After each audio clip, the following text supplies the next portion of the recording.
మహేష్ అన్న గారి ఆదేశాల మేరకు ఏఐసిసి అందించినటువంటి పిలుపుని అందుకుని ఈరోజు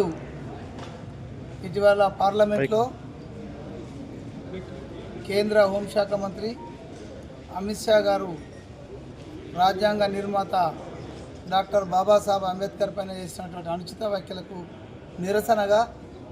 ఆయనపై చర్యలు తీసుకోవాలని ఈరోజు ఈ దేశ ప్రథమ పౌరురాలు రాష్ట్రపతి గారికి కలెక్టర్ ద్వారా మెమోరాండం ఇవ్వడం జరిగింది.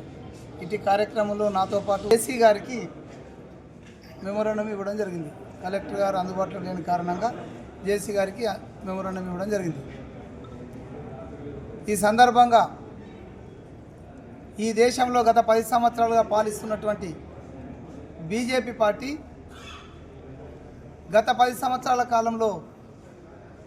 రాజ్యాంగ వ్యవస్థలను విచ్ఛిన్నం చేసిన క్రమంలోనే ఈరోజు భారత రాజ్యాంగ నిర్మాత అంబేద్కర్ గారి యొక్క ఆనవాళ్లను తుడిపివేయాలని ఒక ప్రయత్నాన్ని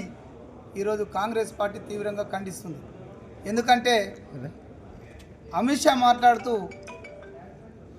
అంబేద్కర్ అంబేద్కర్ అంబేద్కర్ అని ఎక్కువ మాట్లాడే కంటే పదే మాట్లాడే కంటే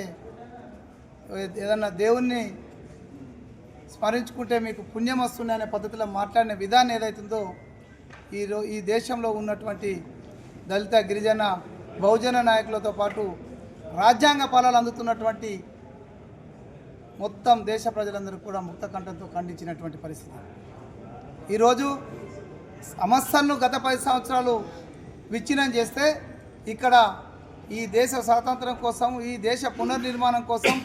ఈ దేశ రాజ్యాంగాన్ని నిర్మాణంలో క్రియాశీలక పాత్ర పోషించి దానికి నాయకత్వం వహించినటువంటి పెద్దలు అంబేద్కర్ గారి యొక్క ఆలోచన విధానాన్ని మార్చాలని చూస్తున్న బీజేపీ ప్రభుత్వానికి ప్రజలు తగిన గుణపాఠం చెప్పే రోజులు వస్తాయని భావిస్తూనే కాంగ్రెస్ పార్టీ డిమాండ్ చేసేది ఏంటంటే అమిత్ షా గారిని వెంటనే